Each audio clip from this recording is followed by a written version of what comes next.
India മരിച്ചിട്ട് നാം ജീവിക്കുന്നത് എന്തിന്? ബുധനാഴ്ച പുറത്തിറങ്ങിയ പത്രങ്ങളുടെ ഒന്നാം പേജിൽ ഒരു ചിത്രമുണ്ടായിരുന്നു. സിയാച്ചിനിൽ മരിച്ച ലാൻസ് നായിക് ബി സുധീഷിന്റെ മൃതദേഹത്തിനരികെ 4 മാസം പ്രായമുള്ള ഏക മകൾ മീനാക്ഷിയെ ഒരു ബന്ധു കൊണ്ടുവന്ന് കാണിക്കുന്നത്. മകളെ ഒരു തവണ പോലും കാണാതെയാണ് സുധീഷ് യാത്രയായത്. അതേ പത്രത്തിലെ മറ്റു പേജുകളിലെ വാർത്തകളും ഞാൻ വായിച്ചു നോക്കി. സർവകലാശാലകളിൽ രാജ്യസ്നേഹത്തെ ചൊല്ലി തല്ല്, നിയമസഭയിൽ ബഹളം, പാർലമെന്റിൽ ബഹളം, രാഷ്ട്രീയ കൊലപാതകം, ബാർക്കോഴ, അടുത്ത തെരഞ്ഞെടുപ്പിനുള്ള അടവു നയങ്ങൾ. എനിക്ക് ഒരേ സമയം അതിയായ ദുഃഖവും ലജ്ജയും തോന്നി. ജീവൻ നിലനിൽക്കാത്ത ഉയരങ്ങളിൽ സ്വന്തം രാജ്യത്തിനു വേണ്ടി കാവൽ നിന്ന ഒരു സൈനികൻ തനിക്ക് പിറന്ന മകളെ കൂടി കാണാൻ സാധിക്കാതെ മരിച്ച് മൃതദേഹമായി വന്നിരിക്കുന്നു. അദ്ദേഹത്തെ പോലുള്ളവർ തന്റെ ജീവൻ ബലി നൽകി നിലനിർത്തുന്ന സ്വാതന്ത്ര്യത്തിലും സുരക്ഷയിലും ഇരുന്ന് നമ്മൾ പരിഹാസരായി പകിട കളിക്കുന്നു. എന്താണ് രാജ്യസ്നേഹം എന്നതിനെക്കുറിച്ച് പറഞ്ഞ് വൃത്തികെട്ട രീതിയിൽ തല്ലുകൂടുന്നു. ഇതിൽ പരം നാണം കെട്ട മറ്റെന്തുണ്ട് ഭൂമിയിൽ? രാജ്യത്തിനു വേണ്ടി സ്വന്തം ജീവൻ ബലിവെക്കുന്ന മനുഷ്യരെ അപമാനിക്കാൻ ഇതിൽ കൂടുതൽ മറ്റെന്ത് വേണം?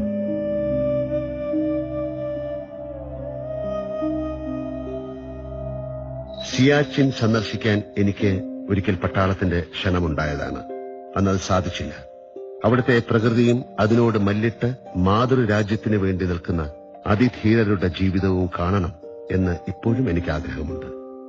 മകരമാസത്തിൽ മഞ്ഞിറങ്ങിയാൽ 10 മണിവരെ കമ്പിളിയിൽ സസുഖം കിടന്നുറങ്ങുന്നവരാണ് നമ്മൾ.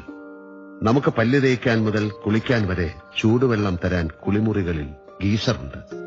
അതിനുശേഷമാണ് നാം സർവകലാശാലകളിലും ഓഫീസുകളിലും പൊതുസ്ഥലത്തുമെല്ലാം എത്തുന്നത്. എന്നിട്ടാണ് നാം ചർച്ചകൾ നടത്തുന്നത്, സമരങ്ങൾ സംഘടിപ്പിക്കുന്നത്, കല്ലെറിയുന്നത്, പട്ടാളത്തെ തെറി പറയുന്നത്, അവരെ സംശയിക്കുന്നത്, രാജ്യദ്രോഹികളെ ആവിഷ്കാര സ്വാതന്ത്ര്യത്തിന്റെ ആളുകളായി ചിത്രീകരിക്കുന്നത്. രാത്രി തണുപ്പിനെ മറികടക്കാൻ നമുക്ക് ഒരു ഫയർ സൈഡോ വിസ്കിയോ വേണം. അവിടെ ഇരുന്നും നാം ഘോരഘോരം ചർച്ച ചെയ്യും. എന്നിട്ട് വയർ നിറച്ചുകൊണ്ട് വീണ്ടും കമ്പിളി വലിച്ച് മേലിട്ട് മതിമറന്നുറങ്ങും. അപ്പോഴെല്ലാം അങ്ങ് മുകളിൽ കൈയൊന്നുയർത്തിയാൽ ആകാശത്തിലെ മേഘങ്ങളിൽ തൊടുന്ന സ്ഥലത്ത് സ്വന്തം ഉടൽ മൂടിപ്പൊതിഞ്ഞ് കൃത്യമായി ഭക്ഷണം കഴിക്കാനോ നിത്യകർമ്മങ്ങൾ ചെയ്യാൻ പോലുമോ ആകാതെ ഉറക്കമില്ലാതെ ഭ്രാന്ത് പിടിപ്പിക്കുന്ന ഏകാന്തതയിൽ ഹനുമന്തപ്പമാരും സുധീഷ്മാരും ഏകാഗ്രരായി നിൽക്കുന്നുണ്ട്. ഏതു സമയവും മരണത്തെ തൊട്ടുകൊണ്ട്. അപ്പോഴും അവരുടെ മനസ്സിൽ അങ്ങ് ദൂരെ വീട്ടിൽ പിറന്ന താൻ ഇതുവരെ കാണാത്ത മകളെക്കുറിച്ചുള്ള ആലോചനകളായിരിക്കും. രോഗിയായ അമ്മയെയും താൻ ഇല്ലാത്തതുകൊണ്ട് തളർന്ന് തനിച്ച് ജീവിക്കുന്ന ഭാര്യയെയും കുറിച്ചുള്ള ആധിയായിരിക്കും. അവരുടെ കീറി മുറിഞ്ഞ ഈ ആത്മാവിന് തീയിട്ടുകൊണ്ടാണ് നാം കുളിര് കായുന്നത്. ഓരോ ദിവസങ്ങളിലും മരവിപ്പിന്റെ മലമുടികൾ ഇറങ്ങി വരുന്ന അവരുടെ മൃതദേഹത്തിൽ ചവിട്ടി നിന്നുകൊണ്ടാണ് നാം സ്വാതന്ത്ര്യത്തിന്റെയും ആവിഷ്കാര സ്വാതന്ത്ര്യ ചർച്ചകളുടെയും നൃത്തമാടുന്നത്. ഈ മഹാപാപത്തിന് കാലം മാപ്പ് തരുമോ? ഇന്ത്യൻ സൈനികർ സിയാച്ചിനിലെ മഞ്ഞുപാളിയിൽ മറഞ്ഞുപോയപ്പോൾ അവരെ രക്ഷിക്കാൻ പാകിസ്ഥാൻ സൈനികർ സഹായ വാഗ്ദാനം ചെയ്തു എന്ന് പത്രത്തിൽ കണ്ടിരുന്നു. ശത്രു നൽകിയ സ്നേഹവും ആദരവും പോലും നാം നമ്മുടെ സൈനികർക്ക് നൽകിയോ? പൌരന്റെ രാജ്യസ്നേഹം എന്നത് അമ്മയും മക്കളും തമ്മിലുള്ള ബന്ധം പോലെ തന്നെയാണ്. വളർത്തി വലുതാക്കിയ അമ്മയെ തള്ളിപ്പറയുകയും അവരെ വഴിയിൽ ഉപേക്ഷിക്കുകയും ചെയ്യുന്ന മക്കളെ സമൂഹം ഏത് നിലയിലാണ് കാണുന്നത്? അവരെക്കുറിച്ചുള്ള നമ്മുടെ മതിപ്പ് എത്രയാണ്? അതുപോലെ തന്നെയാണ് ജനിച്ച രാജ്യത്തോടുള്ള പൌരന്റെ മനോഭാവവും. രാജ്യമെന്നത് നാം ചവിട്ടി നിൽക്കുന്ന ഈ മണ്ണാണ്. നമുക്ക് തലയ്ക്ക് മുകളിലുള്ള ആകാശമാണ്. ശ്വസിക്കുന്ന വായുവും കുടിക്കുന്ന ജലവുമാണ്. നാം കൊള്ളുന്ന മഴയും വെയിലും മഞ്ഞുമാണ്. ഒടുവിൽ നാം മരിച്ചിറങ്ങിക്കിടക്കേണ്ട വെന്തലിയേണ്ട മണ്ണടരുകളാണ്. അവയ്ക്ക് കാവൽ നിൽക്കുക എന്നത് സിയാച്ചിനിലെയോ കാശ്മീരിലെയോ ലഡാക്കിലെയോ സൈനികർ മാത്രം ചെയ്യേണ്ട ജോലിയല്ല. നാം എല്ലാം അതിന്റെ കാവൽക്കാരാണ്. തൂക്കും തിരകളുമല്ല, സ്നേഹവും ആദരവും വേണമെങ്കിൽ രാജ്യത്തിനു വേണ്ടി മരിക്കാനുള്ള സന്നദ്ധതയുമാണ് നമ്മുടെ ആയുധങ്ങൾ. അത് കൈവെടിഞ്ഞാൽ നാം ബുദ്ധിജീവികളാകുമായിരിക്കാം, പക്ഷേ നല്ല മക്കളാവില്ല. എനിക്കിപ്പോൾ നടക്കുന്ന രാഷ്ട്രീയ ചർച്ചകളിലോ ബഹളങ്ങളിലോ താൽപര്യമില്ല.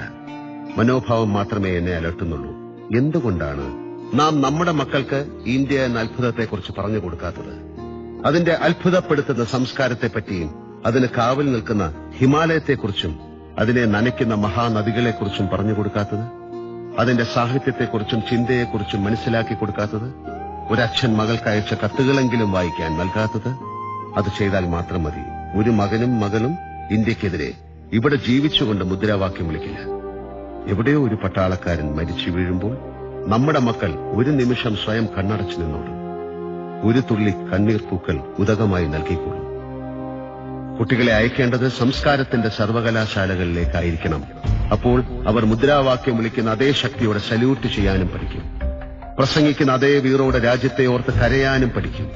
അക്രമിയുടെ സ്വാതന്ത്ര്യത്തിനു വേണ്ടി വാദിക്കാത്ത സ്വരാജ്യത്തിന്റെ സുരക്ഷയെക്കുറിച്ച് ചിന്തിക്കും. എല്ലാ ചിന്തകളും നല്ലതാണ്. അവ രാജ്യത്തെ ഏതെങ്കിലും തരത്തിൽ പുരോഗതിയിലേക്ക് നയിക്കുമെങ്കിൽ എല്ലാ സമരങ്ങളും നല്ലതാണ്. അത് രാജ്യത്തിന്റെ വളർച്ചയ്ക്ക് ഒരു ഇഷ്ടിക കൂടി വെക്കുമെങ്കിൽ എല്ലാ ചർച്ചകളും നല്ലതാണ്. അത് എത്രയോ പേർ ജീവൻ നൽകി നേടിയ നിലനിർത്തുന്ന രാജ്യസ്വാതന്ത്ര്യത്തെ കൂടുതൽ സുരക്ഷിതമായി നിലനിർത്തുമെങ്കിൽ അല്ലാത്തതെല്ലാം വ്യർത്ഥം മാത്രമല്ല, മാതൃനിന്ദ കൂടിയാണ്. ആരാണ് എഴുതിയത് എന്നോർമ്മയില്ല. ഇന്ത്യ ജീവിക്കുമ്പോൾ നമ്മൾ മരിക്കുന്നതെങ്ങനെ?